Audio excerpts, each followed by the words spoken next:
Bienvenidos, queridos amigos. Como todos los miércoles, aquí estamos, su programa Sondeo Emocional, para llevarles a ustedes información, instrucciones y educación en el área de la medicina, en el área de la educación y especialmente dentro de la medicina, en el área de salud mental.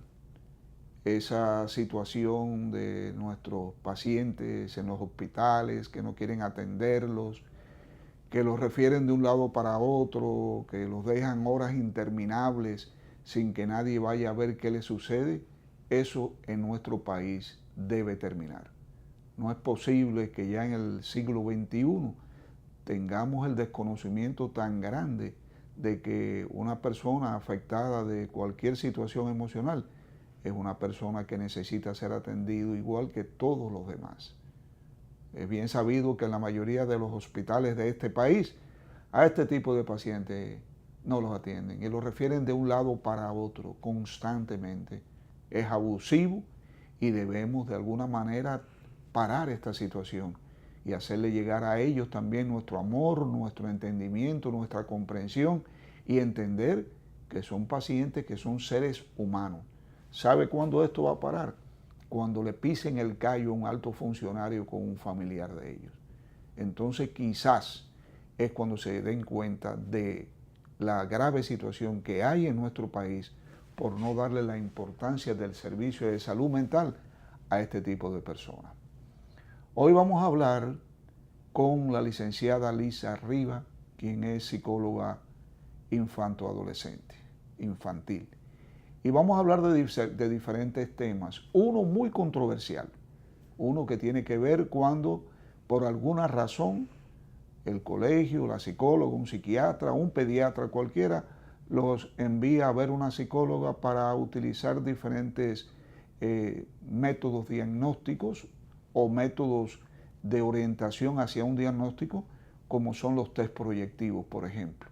O cuando lo mandan para que le evalúen el coeficiente de inteligencia, o cuando lo mandan sencillamente porque se necesita un proceso terapéutico que este tipo de profesional lo hace con una experiencia muy grande y con una profesionalidad enorme. Pero antes de entrar en este tema, queremos felicitar al señor Pilías Moreno, quien es uno de los dirigentes, funcionarios del Instituto Duartiano en este país. Pilías tuvo la amabilidad de trasladarse el día 26 de enero, el natalicio de Duarte, al Colegio Centro Educativo Los Pinos Nuevos y hablarle a todos estos niños sobre la verdadera historia de Duarte.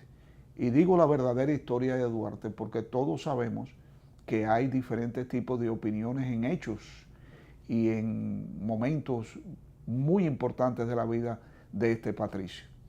Y Pilías, haciendo un recorrido de todo lo que fue la vida de Duarte, hizo aclaraciones importantísimas, habló sobre cartas inéditas, les regaló a los muchachos una cantidad de material enorme y compartió con todos nosotros en ese día el natalicio de Duarte.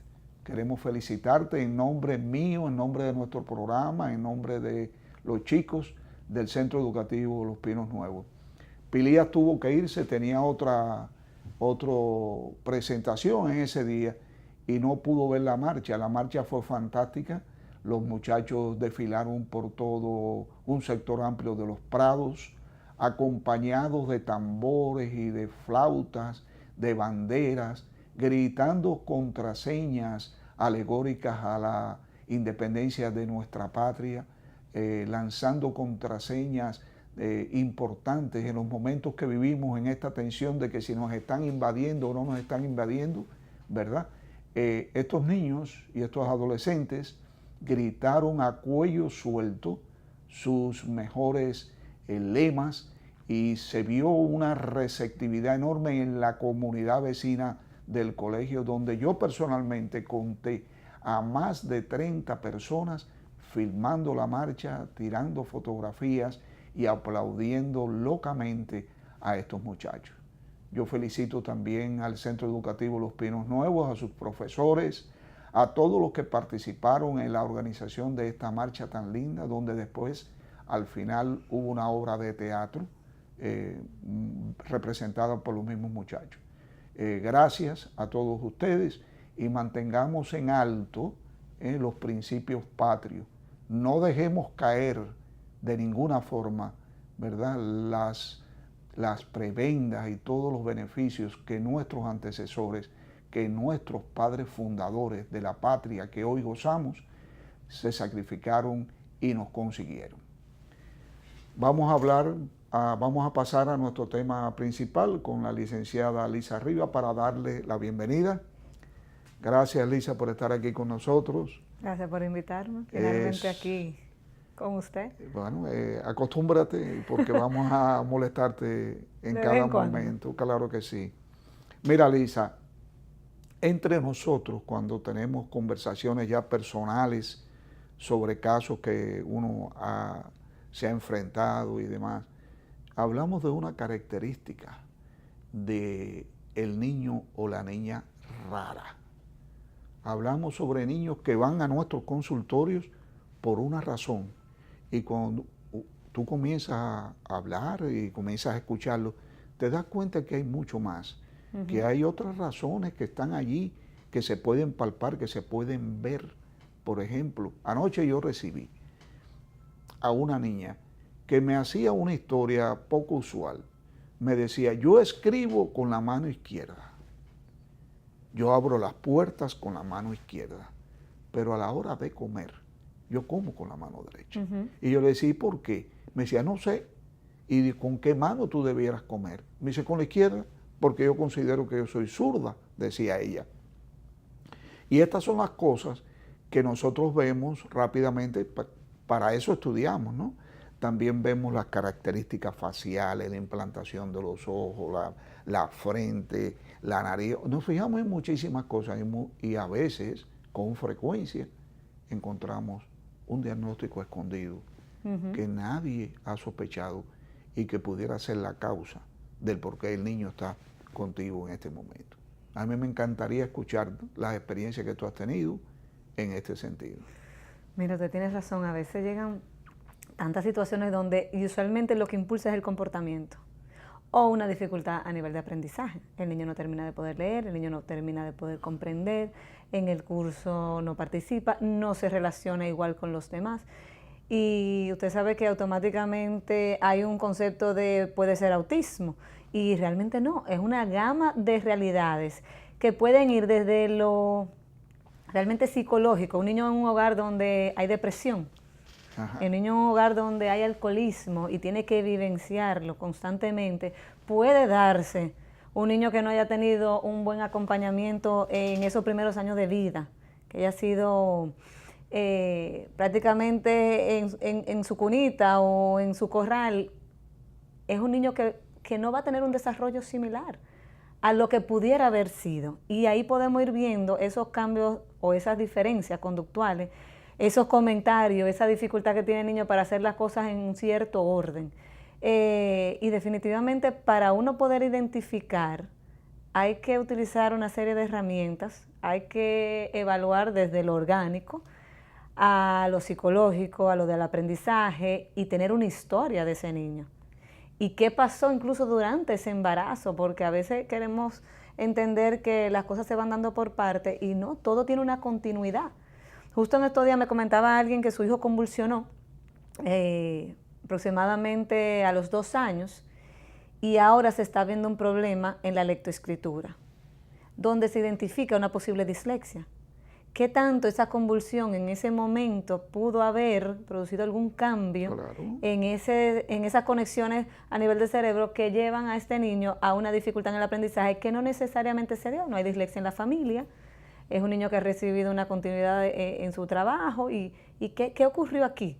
No siempre se puede encontrar la causa. Podemos ver lo que se está evidenciando y pudiera haber posibilidades. Muchas veces los padres me preguntan, ¿y si hacemos tal prueba y me identifico que mi hijo queda en un cuadro, un diagnóstico que tenga que ver más con su desarrollo que emocional? Bueno, entonces ahí tú entiendes el por qué. Y ya cuando hay conciencia de mi hijo tiene esta condición, no es a excusar ni tampoco a querer acompañar demasiado a que el niño no puede realizar cosas, no. Es que esta es la realidad y por ende tengo que acompañarlo a lograr esto dentro de lo que es esperado, dentro de su medio, dentro de su realidad escolar, dentro de lo social, porque mi hijo no logra poder relacionarse con los otros de la misma manera. Hay una inmadurez muy puntual, es un niño intelectualmente muy alto, que eso también pasa, hablamos de la intelectualidad. Entonces tú tienes un niño que tiene una capacidad de entender y comprender cosas, pero no de manejarla cuando tiene que lidiar con el que le dio el pecozón o con el que le dijo, tú eres feo. Tengo la intelectualidad de comprender por qué tú lo haces, la capacidad de comprender por qué tú lo haces, pero no de responderte necesariamente. Entonces ahí viene como el bache de relación. Es un sinnúmero de situaciones. Entonces cuando llega este niño, lo primero que hay que tener es la historia familiar. Y muchas veces esa historia familiar hay omisiones. Primero porque el padre o la madre a veces entiende que no va de la mano, que no es una información pertinente, porque fue algo que pasó hace tanto tiempo, era un detalle que no fue pertinente para mí. Interesantemente para los niños el más mínimo cambio, detalle, situación, comportamiento. Entonces ahí viene la parte del profesional donde tiene que saber hacer las preguntas que van de la mano para poder ir sacando toda esa información que sí es pertinente. Pero siempre que hay un niño que tiene una conducta fuera de la norma, ¿qué tanto es? Que es un niño simple y llanamente fuera de su etapa de desarrollo y que eventualmente se va a acoplar y que hay un diagnóstico, puede haber un diagnóstico. Los diagnósticos no son para dañar, los diagnósticos son para acompañar, que eso muchas veces hay que tener mucho cuidado, porque si buscamos un diagnóstico simplemente para tenerle nombre, y para entonces ubicarlo, no. Los diagnósticos incluso muchas veces se pueden manejar a nivel simplemente familiar. Es para que haya conciencia y eventualmente conciencia en ese mismo niño y cambia toda una dinámica. Automáticamente hay conciencia de yo soy esto, yo soy aquello, yo tengo esto. Hasta el niño ya crea un sentido de responsabilidad diferente. Así es. Y yo creo que esa es la importancia muchas veces de esos procesos de evaluación. El diagnóstico lo persiguen más los padres que nosotros mismos. Por ejemplo, yo siempre digo, bueno, los papás están muy interesados, por supuesto, en tener un diagnóstico. Hay padres que nos llegan y dicen, bueno, yo he visitado varios terapeutas y demás, y nadie me ha dicho un diagnóstico exacto. Bueno, el problema es que también un diagnóstico no se hace en la primera visita, ni si en la segunda, en la tercera. Uno tiene que terminar la evaluación completa, ¿verdad? Nosotros lo que perseguimos es el pronóstico. O sea, ¿a dónde puede llegar ese niño? ¿Qué va a pasar con él, con ese niño, con esa niña? Y eso nos importa más a nosotros que el mismo diagnóstico. Para nosotros un diagnóstico no tiene esa gran importancia. Ahora, y saber que un niño no sale de una situación necesariamente, de que entienden, bueno, cuando llega a tal edad ya no se va a evidenciar, pero si es una situación en su desarrollo, va a poder tener 25 y todavía se va a evidenciar ciertas conductas que no son apropiadas de un adulto. Así es. Entonces sí hay que tener la conciencia para que tú sepas hacia dónde va y qué puede este niño dentro de esta realidad, hacia dónde se puede desarrollar. Claro que sí. Mira, Lisa, ahorita cuando comenzabas hablaste de algo importantísimo, hablaste sobre el autismo. Ahora todo es autismo. Sí. Ahora esto se ha vuelto que todo el que estornude de una forma diferente es autista. Es una cosa así. Y desconocen que hay protocolos específicos para tú evaluar, que antes no los teníamos. No. Antes no teníamos nada. Ahora tenemos una cantidad de recursos enormes, ¿verdad? Por los cuales tú puedes guiar el proceso investigativo y llegar a la conclusión de autista. Hay muchos niños a veces que a temprana edad se diagnostican con autismo por eso mismo, porque no hay lenguaje, no hay una buena comunicación, una buena socialización, se ven estas conductas que se definen dentro del espectro y a medida que van creciendo de repente ya no entran tanto. Se van viendo otras situaciones que tienen que ver más a nivel de cuadros psicológicos, que ya son trastornos mentales, por ejemplo. Como niño que de repente tú lo ves tanto tiempo después y literalmente evolucionó a otra cosa. Y yo entiendo que muchas veces el trabajo y el acompañamiento de la familia, el enfocarse y el ir trabajando cada conducta de manera puntual, ayuda a ese niño a salir de un posible diagnóstico, que lo hemos evidenciado usted y yo. Claro, hay que evidenciar las fortalezas, hay que evidenciar las debilidades y trabajar en ellas de una manera. Yo soy un un fiel creyente, Lisa, de que igual que tú llevas a tu hijo al pediatra con cierta regularidad, todos los niños debieran pasar por un proceso de una investigación emocional, aunque no presenten ninguna característica, ¿verdad? Evaluarlos, saber en el momento oportuno cuál es el coeficiente intelectual que tienen los niños, Sí. de manera que cuando lleguen al colegio, el colegio sepa cómo tratarlos, ¿verdad? Y esto no se hace, no hay una campaña donde te diga, mire, cuando su niño tiene a 3 años, por decir debe ser evaluado psicológicamente. ¿Y por qué? Porque todos los niños necesitan ser evaluados psicológicamente a esta edad.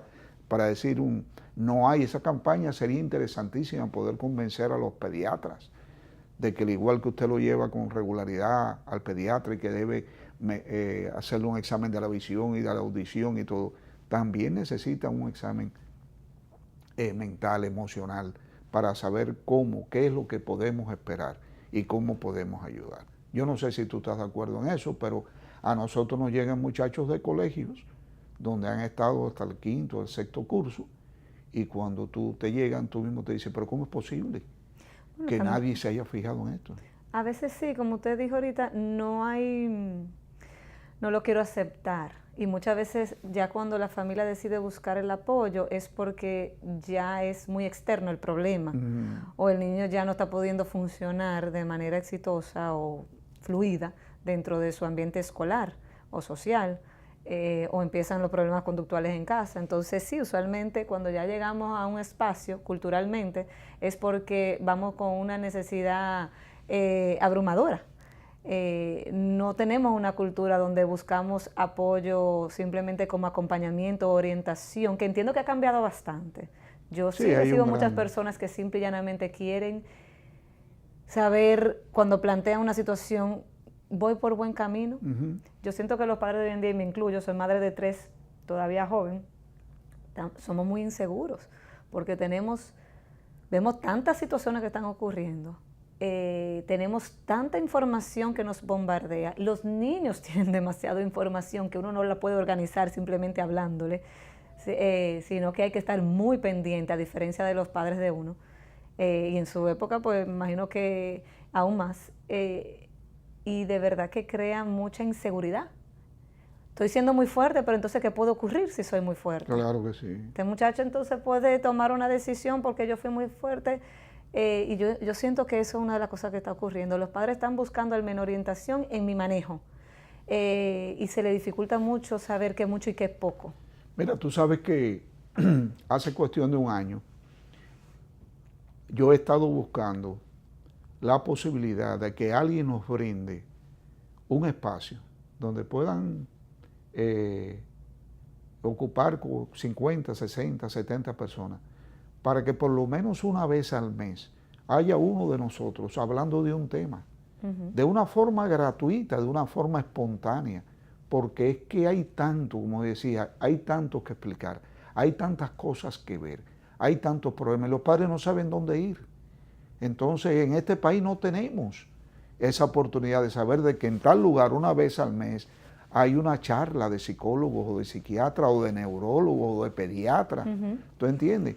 Que le expliquen a los padres esa situación. Si usted tiene un local apropiado para esto, por favor, haga contacto con nosotros.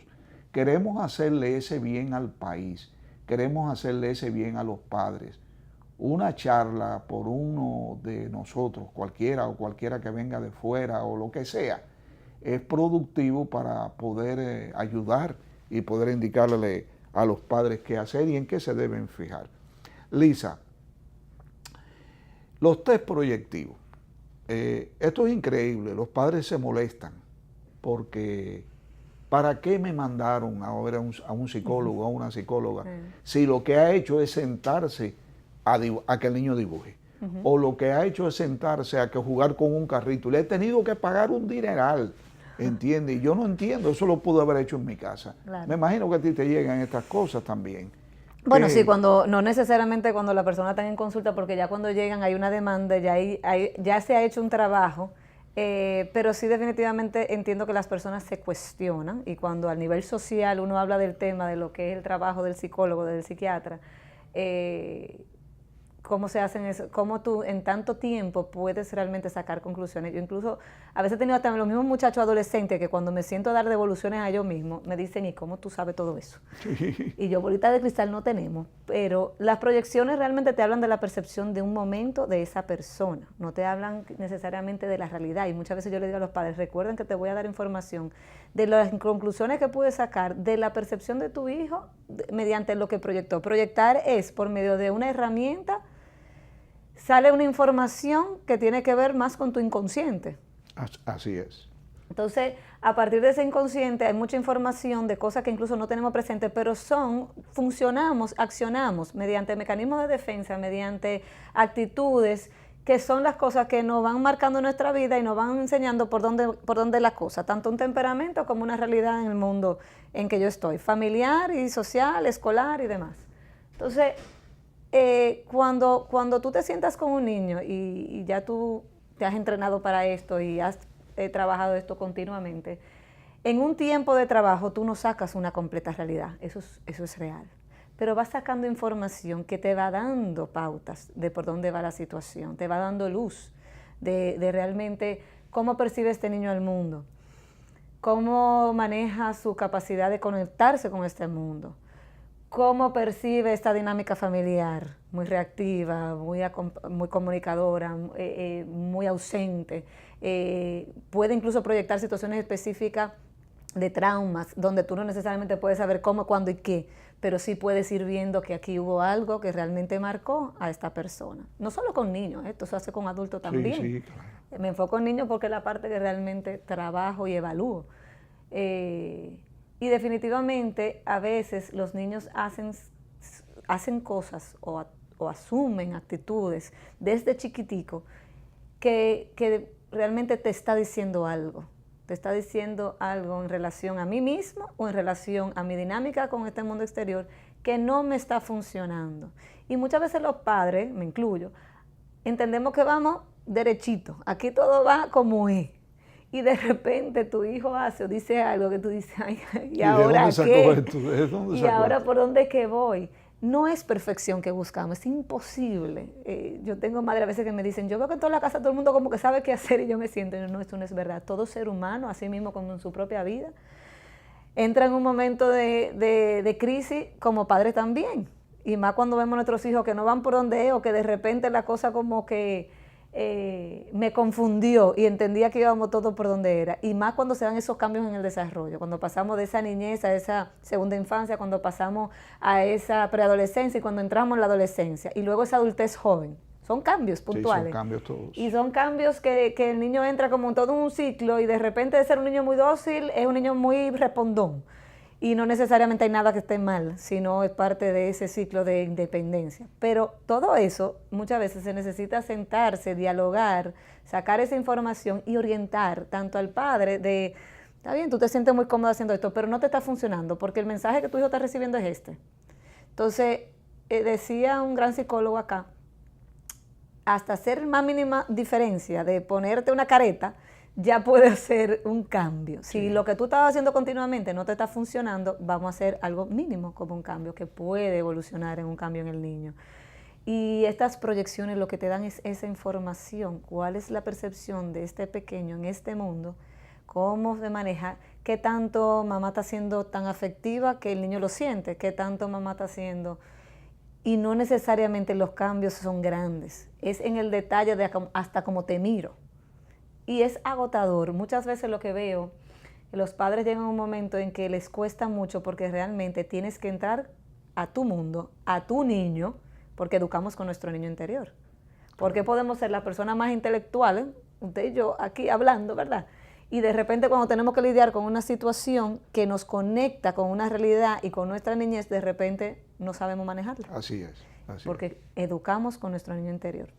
Mira, eso que me decías de que la forma de actuar y la forma... Anoche yo tuve un niño que se me presentó con una verborrea muy sofisticada, un niño de 7 años, ¿verdad? Y el referimiento es porque está teniendo problemas conductuales en el colegio. Y todo fue bien hasta que le dije, él estaba sentado así muy tranquilito en el sofá. y le digo, cuéntame, ¿cuáles son los problemas que tienen los niños en tu colegio? E inmediatamente Elisa me hace así, cambia la cara y me dice, allá no hay ningún niño con problema. Me cruza los brazos como diciendo, esto no me va a penetrar lo que tú me estás diciendo, y allá no hay ningún niño con problema. O sea, que lo que me quería decir es, yo no tengo problema y no voy a hablar de esto y no me interesa hablar de esto. O sea que, y yo cambié de tema, pero me di cuenta perfectamente que el problema que él está teniendo le está afectando ya. Sí. Porque lo tiene ya la resistencia de no querer hablar de eso. Y en los test proyectivos también, yo le digo muchas veces a los padres, cuando le voy a explicar algo que ha dibujado el niño, le digo, mire, el dibujo que él ha hecho nos indica tal cosa. Y hay muchos padres que me dicen, doctor, pero eso no es lo que pasa en nuestra casa. Y yo le digo, eso no tiene importancia. Lo que tiene importancia es que él lo está viendo de esa manera. Y tenemos que ponernos en el nivel de que él está para poder conversar y para poder... Sí, no, las cosas siguen igual. Claro que sí. Pues perfectamente podemos seguir accionando exactamente igual, pero entonces no va a haber cambios. Y no es cambiar las cosas para que el niño obtenga más beneficio, ni mucho menos, es el punto de lograr llegarle más al niño, que realmente no está recibiendo el mensaje como es. Los test proyectivos son buenísimos porque realmente no hay esa situación muchas veces de, como el hablar implica evidenciarme, y hablo desde mi parte consciente, en los test proyectivos no tengo que entrar en esa lucha conmigo misma, es algo completamente inofensivo. Hay niños a veces que sí, que les cuesta y dicen no, porque yo dibujo feo, entonces ahí viene la parte de su autoconcepto que va sacando, hasta en la conversación que se da justo antes de poder realizar esa evaluación, el no dejarte evaluar te da información. Claro, entonces ya te va diciendo por dónde que va la cosa. Pero definitivamente es una forma muy fácil, es una forma muy sencilla. Te habla incluso del desarrollo del niño, que madurez, si es un niño que hay que revisar, incluso si puede haber daños neurológicos, cuando estamos hablando ya de casos más profundos en ese sentido. Pero definitivamente es la forma más sencilla para mí sacar información de un ser humano, completamente inofensiva para el ser humano, porque yo estoy dibujando y el niño le encanta, usualmente le gusta lo que es lápiz y papel, el poder proyectar lo que sea, el dibujo libre. Es importante porque muchas veces los padres se ponen a hacer esto en casa. Sí. Y entonces siempre para hacer el espacio tiene que ser un espacio terapéutico, la instrucción tiene que ser terapéutica, o sea, la instrucción que tú das en específico, la forma en que el niño está sentado, dónde te sientas tú, en la confianza que se le da a lo que se le dice, la forma en que se le entrega el material. Claro, con la suavidad, tú quieres dibujar ahora, vamos a hacer esto nos habla un poquito más de ti, yo te quiero conocer mejor. Nada que ocasione, no estoy buscando información porque ahí viene la resistencia, aparte de que lo que el niño hace de manera libre te da información, claro que sí, pero no hubo una instrucción específica y dependiendo de eso, en ese momento quizá el niño no quería dibujar algo así, entonces sale algo, pero mira, no me dibujó a mí, pero tal vez en el momento lo que quería proyectar el día que fuimos a la playa. Así es. En su cabeza, el día que fuimos a la playa, mamá no estaba. Entonces, no es lo mismo cuando tú dices, dibújame, por ejemplo, a tu familia. Y definitivamente hay una información. Cuando hablamos de otros tipos de evaluaciones, yo siempre incluso digo, porque hay especialistas a veces que entran en conflicto con las evaluaciones, porque realmente las evaluaciones pueden servir a veces en contra de un niño, si no se utiliza de la manera adecuada, si se utiliza como ley. No, pero aquí dice, no, las evaluaciones son para darnos información. Así es. Las evaluaciones muchas veces son para hacer un punto de partida. Yo tengo padres que a veces llegan y me dicen, yo no sé, yo estoy invirtiendo muchísimo, le estoy buscando todo tipo de ayuda y este muchacho no termina de lograr tener algún tipo de evolución en el colegio. Y cuando te das cuenta que no es conectivo, pero es un trastorno de la lectoescritura, cuando te das cuenta que realmente está todo donde va, es una situación más de actitud. Cuando es una situación de hábito de estudio, cuando es una situación de yo me siento cómodo con un 70, ¿para qué más? Claro. Que tiene que ver con la actitud, pero es con la expectativa mía, hacia dónde tengo que llegar. Entonces, hay que ver la expectativa de los padres. Que esa es Exacto. otra cosa que influye negativamente en todos estos procesos. Y a veces o muy exigente o no hay ninguna O exigencia. no hay ninguna, claro. Entonces es agotador porque es encontrar ese punto medio donde no está claro, donde no hay un manual y donde cada niño es tan diferente que a veces yo me manejo de cierta manera, con este me funciona a la perfección y después con este quise hacer lo mismo y nada que ver, lo que hizo fue que el muchachito se me puso bronco, como yo digo. Entonces, esa es la orientación, el conocer a tu hijo. Yo tuve una profesora una vez con la que tuve una reunión que me encantó lo que ella me dijo. Ella me dijo, los padres tenemos que tener la capacidad de entrarnos en la piel de nuestros hijos y poder ser, yo siempre digo, el mejor terapeuta de los niños, ¿quién es? Los padres. Un padre. Realmente el especialista lo que hace es acompañarte a convertirte en esa persona, en el mejor terapeuta de tu hijo. Cuando hay padres que me dicen, yo no quiero que el muchacho esté viniendo aquí constantemente porque aquí yo no necesito esto. Si no lo necesitas es real. Si realmente lo estás acompañando y estás siendo esa mejor guía, reconociendo también constantemente que tú tienes una parte que trabajar, pues vamos bien. Y otra cosa, Lisa, también es, como decías también anteriormente, que llegan casi siempre por referimiento, la mayoría de los pacientes. Claro, no hay una demanda personal. No hay una demanda personal, no hay interés, ¿verdad? Hay veces que yo siempre le digo a los padres, mire, hay veces que los papás necesitamos de más visitas que los mismos hijos, claro. ¿Entiendes? Porque en muchas ocasiones. Y entonces se niegan a ir, no buscan herramientas para manejar situaciones, conductas. Hay una gran negación. Yo veo en otros países y siempre hago... Pero eso es cultural, porque hay un reflejo directo de la conducta de mi hijo, cualquier situación de mi hijo que no sea correcta, ya tiene un reflejo en mí. Y eso se da de una vez. A eso es porque tal mamá tal cosa, o tal papá tal cosa. Y es interesante porque lo que yo digo, esos niños están en crecimiento. Mucha gente pensaría, porque usted y yo trabajamos en esto, los hijos de nosotros no pueden tener ninguna situación, no es real, porque están en su propio proceso de crecimiento, en una dinámica social, cultural y familiar, que influencia bajo un temperamento que vino con ellos. Entonces, no, la diferencia puede ser en el momento que ocurren las cosas, cómo intervenimos y qué éxito tenemos con esa intervención. Entonces, ahí es donde viene realmente la conciencia de que, pero ¿cómo mi hijo va a decir una mala palabra si en mi casa no la oye? Sí, pero tu hijo no vive solamente en tu casa. Y posiblemente entonces cuando dijo la mala palabra, ¿cuál fue la acción? No es tanto porque la dijo, entonces ¿qué vas a hacer producto A? Y yo creo que mucha de la resistencia tiene que ver porque automáticamente nos sentimos juzgados. Hay una situación aquí con los profesionales del área de salud mental, específicamente extranjeros. Y yo tengo una confesión que hacer. Yo nunca he dicho esto en público, lo he dicho a nivel privado con mis compañeros, pero la parte que tú tocaste de la parte cultural tiene una importancia en el manejo de estas emociones enorme. Mire, cuando yo llegué aquí, yo no conocía al dominicano, ¿verdad? E inmediatamente comencé a trabajar con los dominicanos. Y muchos de los parámetros que yo tenía no se aplicaban a los parámetros culturales de aquí. Y cometí, Luisa, muchísimos errores al aconsejar, al interpretar, ¿tú entiendes? Y después me fui dando cuenta con el tiempo, no, pero espérate, es que esto es una cultura diferente. Entonces, ¿cómo puede venirme un extranjero a darme una charla donde el proceso cultural es totalmente diferente de donde él viene?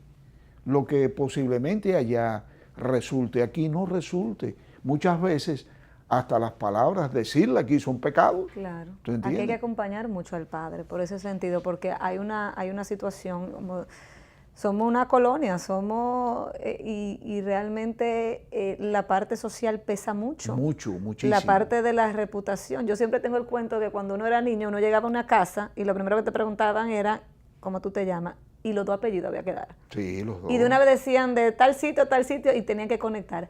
Había que hacer una conexión de historia y de una vez te hacían un análisis de dónde tú vienes y por qué. ¿Quiénes son tus familiares? Claro, y son gente buena porque mira, el tío de él era una persona que ayudaba, mira. Entonces hay una herencia.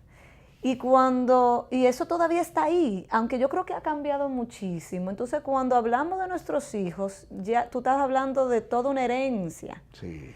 Y por eso, una de las cosas que un buen terapeuta acá tiene que tener claro es que al que hay que cuidar más a veces es el padre, Sí, para que pueda evolucionar ese proceso terapéutico. claro que sí. Sin dejar de decir las cosas, hay que decirlas. Los niños copian enormemente. Si tú ves a un niño tirando una puerta y tú tienes que pensar, bueno, ¿y quién tirará la puerta en la casa? ¿Dónde lo habrá visto? Porque no todo es un problema familiar. ¿Tú entiendes? No, Pero realmente puede el ser de muchacho lo vio en la televisión o fue su reacción innata. o vio en el mismo colegio un niño y le gustó y copió. ¿Tú entiendes? Y entonces ya lo etiquetamos como que es un problema del hogar. Y los padres tienen que de alguna manera pensar que cuando usted va a ver a un psicólogo, cuando usted va a ver a un psiquiatra, cuando usted va a ver a un terapeuta relacionado con la salud mental, usted tiene que desnudarse. Usted tiene que tratar de vaciar su alma con todos los problemas, ¿verdad? Y contestar fielmente las preguntas que el terapeuta, Se que el pierde psicólogo, tiempo cuando no se hace así. porque es que entonces, ¿para qué va? ¿Para qué usted se va a gastar pagando una consulta que regularmente son caras todas por el tiempo enorme que se le dedica, si no va a decir la verdad? Entonces eso no funciona. Si vamos a ir en un momentico a unos comerciales, Lisa, y regresamos con ustedes, estamos hablando con la licenciada Lisa Rivas, psicóloga infantil, infanto-adolescente, y que nos está hablando sobre diversos casos que llegan a nuestros consultorios, todos muy importantes. Regresamos en breve.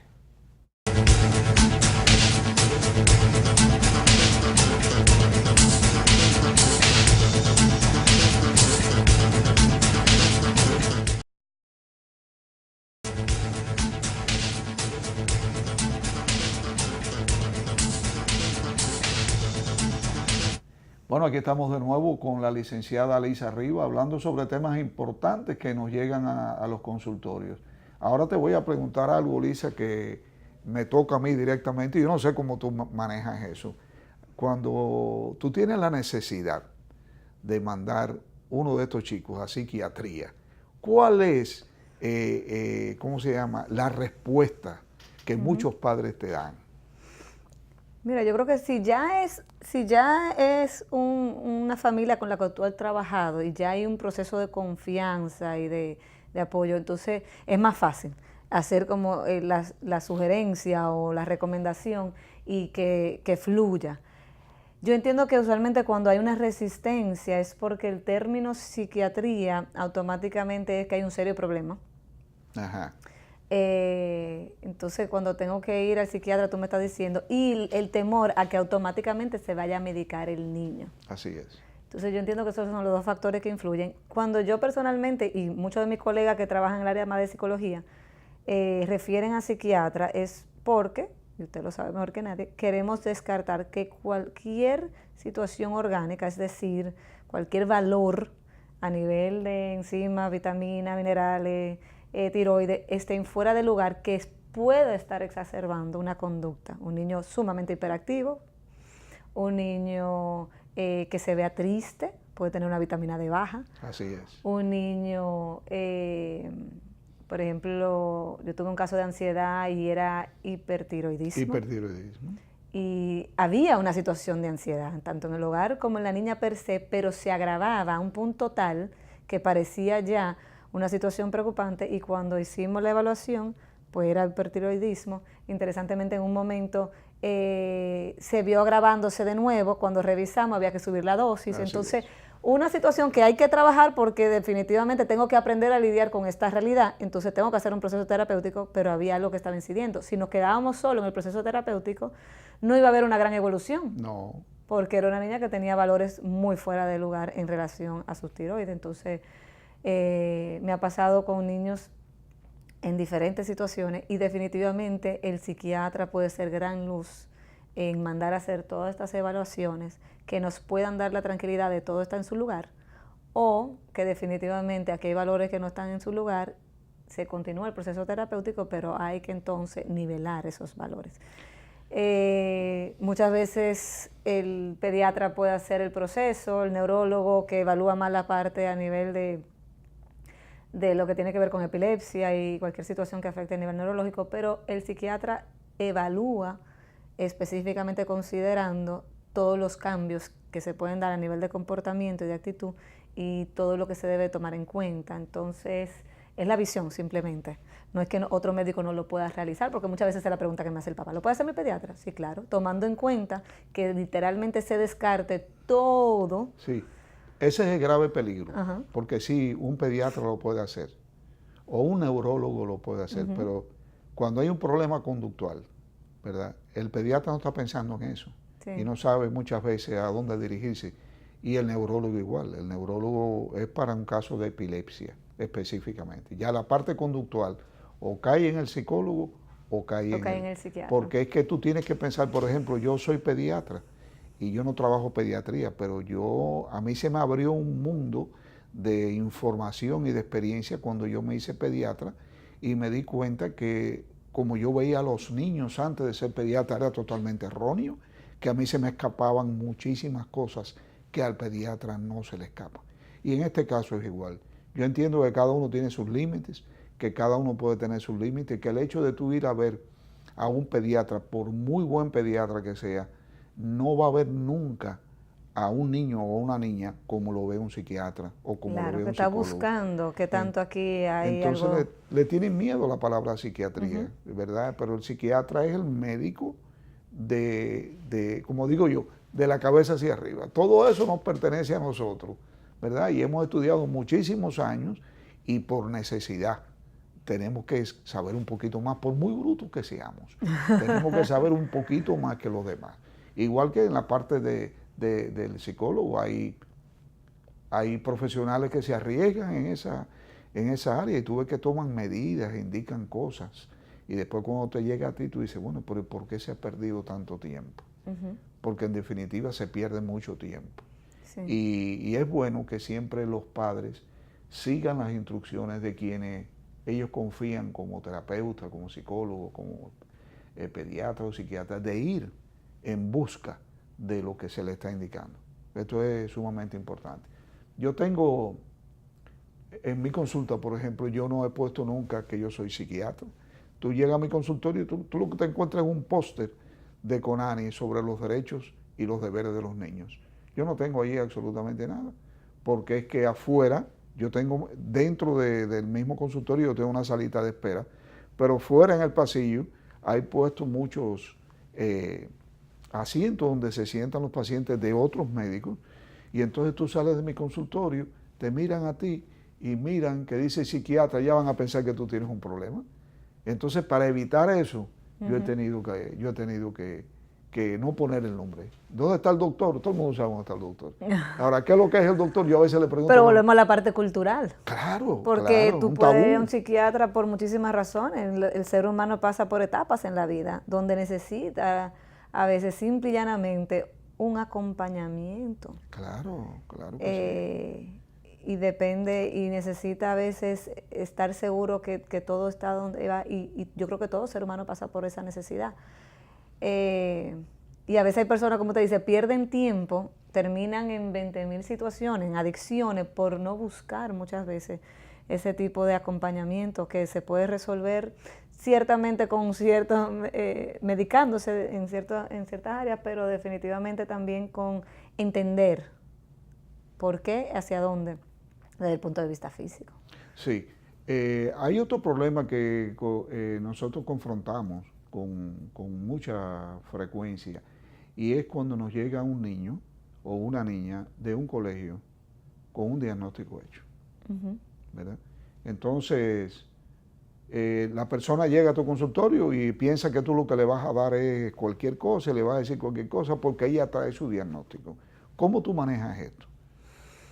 Mira, si usted supiera que yo creo que los colegios aquí en general tienen claro que no se hace diagnóstico. Yo trabajé muchos años en colegio y eso yo lo tenía muy claro, y veía que las personas que trabajaban conmigo y en otro colegio pues también. Sí, a veces se verbaliza las observaciones. Y entonces ya el padre, cuando llega, realmente lo que está buscando es confirmar o desestimar. Cuando hay una verbalización de vamos a descartar esto. Pero no me ha pasado mucho de que la persona ya llegue con un diagnóstico porque el colegio lo planteó así. Si usted supiera, muchas veces los colegios me lo mandan para para crear demanda y para poder descartar realmente cuál es la situación. La capacitación de los psicólogos escolares y los psicólogos clínicos que trabajan en los colegios hoy es muy alta. Sí. Es muy alta. Tienen una gran facilidad de poder ayudar, tienen un gran conocimiento, tienen el manejo de todos los instrumentos que nosotros manejamos. No hay nada oculto y se cuidan para y ellos. no se meten, porque realmente el psicólogo escolar lo que está es para ayudar a lidiar con cualquier situación que se da dentro del recinto escolar. Claro. Una de las razones por la cual yo salgo de esa realidad es porque me gustaba profundizar y me gustaba llegar como al último peldaño, y ahí solo lo podía hacer ya de manera como terapeuta independiente. Entonces, definitivamente yo creo que eso aquí está bastante claro, quizá en ciertas, no sea a nivel público necesariamente, si se maneja igual. No se maneja igual. Hay mucha gente que sí, pero hay otra gente que se excede. Sí, que en momentos hacen diagnósticos o, como digo, en reuniones verbalizan de nosotros entendemos que esto es lo que hay. Yo siempre digo que tú puedes describir las cosas como tal. El niño está presentando esta y esta conducta y no hay que ponerle nombre a nada. Claro que sí. Y realmente partir de la objetividad de lo que se observa. Ya después ponerle nombre. Y yo no soy muy partidaria de diagnósticos. Los diagnósticos para mí son simple y llanamente para orientar. Porque realmente el diagnóstico... Yo he visto niños decir, mira, como yo soy ADD, yo no puedo hacer lo que usted me está pidiendo. Bueno, como tú eres ADD, yo he sabido responderle, ¿qué vas a hacer tú para poder lograr lo que tienes que hacer? Ya cuando es un adolescente, porque se acomodan en los diagnósticos. Entonces, esa es la parte también peligrosa. Claro. Pero no implica que por eso dejamos si realmente está, y hay que verbalizarlo. Y hay que concientizar a la familia, al niño y a todo el mundo que trabaja con el niño. Es que el proceso no es solamente diagnosticar y tener que medicar a un niño. Hay un proceso terapéutico importantísimo, que no es una sola visita. Conducta, la identidad, la búsqueda de soluciones, un bienestar. Claro. Porque si es un niño que está teniendo una conducta sumamente errática y le está afectando absolutamente todo y el ambiente está completamente alterado, entonces tenemos, y puede ser que un niño que tenga lo que usted identifica, el ASO alto, el cortisol, pero definitivamente lo importante es cómo vamos a acompañar a este niño a que haya... Todo ser humano quiere pertenecer, todo ser humano necesita estar en un espacio y sentirse cómodo en ese espacio, a su manera. Hay personas que le gusta estar más a la esquina, al que le gusta estar en el mismo centro, a su manera, pero estar. Esa es la realidad.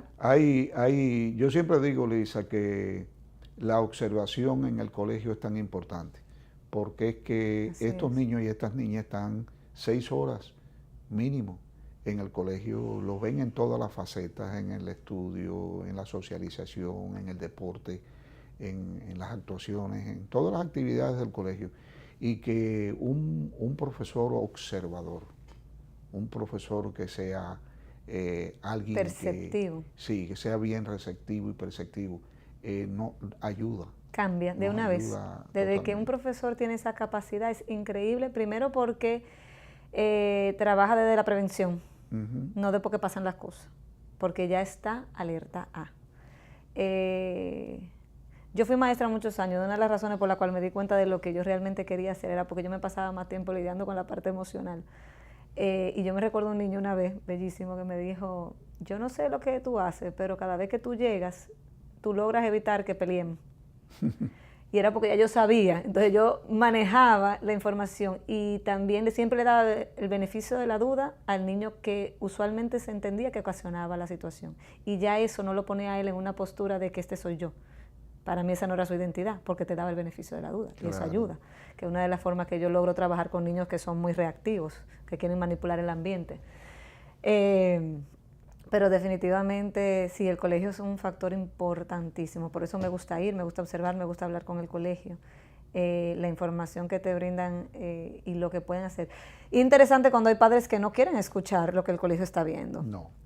Y muchas veces porque sí se da que un niño puede tener una conducta muy alterada en el ambiente escolar y no necesariamente evidenciarse igual en la casa, por razones muy básicas. En el colegio hay una rutina que se tiene que seguir de manera rigurosa porque si no el día no fluye. Segundo, porque tengo que lidiar con mis iguales y ahí es que sale mucho de las situaciones, el tener que lidiar con mi igual. Tercero, porque tengo que lidiar con mis frustraciones. Son muchos los factores por los cuales un niño en un ambiente de aula, y entonces cuando llega a casa es una rutina necesariamente más relajada, no necesariamente mamá y papá están ahí el día entero dirigiendo, sino que el niño puede hacer su tarde, aunque tenga sus actividades, no tiene que seguir, no necesariamente tiene la misma dinámica a nivel de hermano, porque tal vez hijo único, es un hermano mucho más grande, entonces lo que detona esa reactividad no se ve en casa, es real. Porque hay veces que hay profesores que me dicen, ¿cómo va a ser que no se ve? Sí, mira, es evidente, tal vez no se da, es real. Y viceversa, ¿cómo va a ser que mi hijo sea así? Y me lo describen así y yo no lo veo en mi casa. Es así. Y es real. Es así. Y eso confunde mucho a los padres. Claro. Eso los lleva a interrumpir los procesos terapéuticos. Por ejemplo, Lisa, tú sabes que nos mandan un niño y nosotros comenzamos un proceso terapéutico. Cuando el niño comienza a mejorar, ¿qué ocurre? Inmediatamente lo perdemos, no va más. Sí. ¿Qué tú crees? ¿Cómo tú crees que se puede hacer conciencia de alguna manera de que se deben terminar los procesos? Sí, hasta que esa persona no te diga hasta aquí llegamos. Yo muchas veces digo que el mismo niño habla. Cuando hay una continuidad, si por ejemplo conductual, que es quizá el ejemplo más fácil, tú tienes un niño que tiene una conducta muy agresiva en el colegio. Cuando tú empiezas a trabajar, esta conducta empieza a subir y a bajar. Tiene día bueno y día malo, día bueno y día malo. Porque se está viendo una evolución. De repente tiene 3 días buenos y un día detonó. Pero si nos ponemos a ver la línea base de todos los días una situación a 3 días buenos y 2 malos, vamos bien. Claro. Lo que pasa es que muchas veces viene otra vez cogió para atrás. Sí, para que podamos ir para adelante, hay muchas veces ese para atrás para adelante. Y más cuando empiezan, porque desde que tú cambias una situación, el niño se pone a veces más difícil porque sigue resistiéndose al cambio. Nos encanta lo familiar.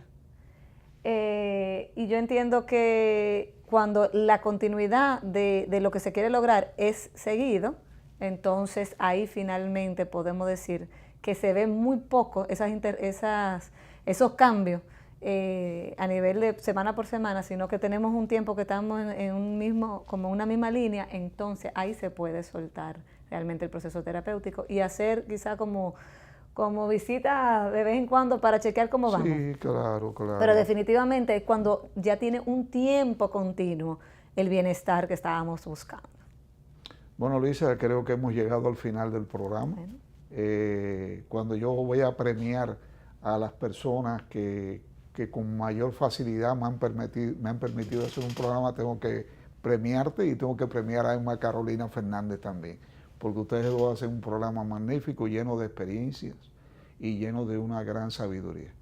Esperamos tenerte de nuevo por acá con cualquier tema interesante que quieras exponer. Gracias, aquí estaremos. Y ya, queridos amigos, tenemos que irnos. Nos vemos el próximo miércoles a la 1:30 de la tarde. Sondeo emocional para usted.